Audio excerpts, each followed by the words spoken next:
नागपूरचे पोलीस आयुक्त अमितेश कुमार यांच्या आदेशानंतर कुख्यात दारू तस्कर अशोक चेलानीवर MPDA अंतर्गत कारवाई करण्यात आली। त्याच्यावर नागपुरातील विविध पोलीस ठाण्यासह चंद्रपूरच्या रामनगर आणि भद्रावती पोलीस ठाण्यात अनेक गुन्हे दाखल आहे। आता अशोक चेलानीला अटक करून पुणे येथील येरवडा मध्यवर्ती कारागृहात पाठवण्याचे आदेश देण्यात आले आहे। सध्या त्याला नागपूरच्या मध्यवर्ती कारागृहात ठेवण्यात आला आहे।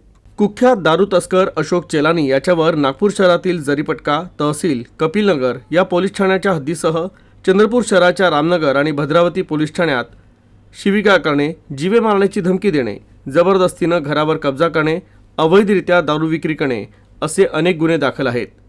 दारूची तस्करी, गुन्हेगारी प्रकरणात संगनमत असे गुन्हे दाखल करण्यात आले होते।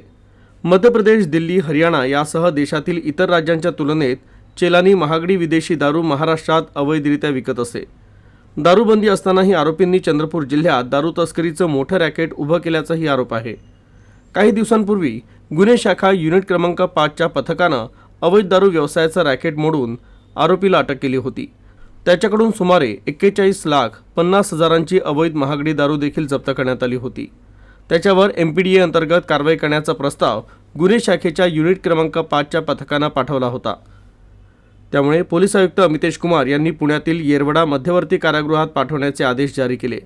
सध्या आरोपीला अटक करून नागपूरच्या मध्यवर्ती कारागृहात ठेवण्यात आला आहे। आता आम्ही जस्ट अप्रूव्ह केलेले आहे हे इल्लीगल बूटलेगिंगमध्ये चेलानी सारखे जे आरोपी आहेत त्यांच्यावर MPDA अंतर्गत डिटेन्शनची कारवाई करण्यात आलेली आहे। MPDA आणि MCOC हे जे ड्रेकोनियन कायदा आहे हे आमचे क्राईम कंट्रोलसाठी आम्ही पूर्णपणे आमचे प्रोफेशनल एफर्ट्स करून त्यांचे वापर करून क्राईम कंट्रोलसाठी आम्ही प्रयत्नशील आहोत।